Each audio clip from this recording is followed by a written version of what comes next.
I'm going to show you how you can remove someone from Google Drive access in just a few steps. So I'm actually going to show you two different methods you can do this.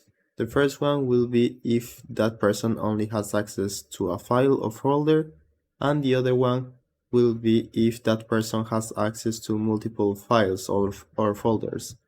So all you need to do is search right here, type to, then put their email.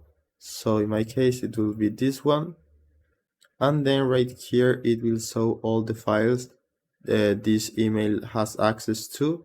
So in this case it's only one, but if it's multiple files, just select them all like this, and then right click, go to share, and you will see the list of persons that have access to this. So just click here and remove access and save the changes. So in my case, I'm not gonna do it because I don't want to remove the access, but that's the process.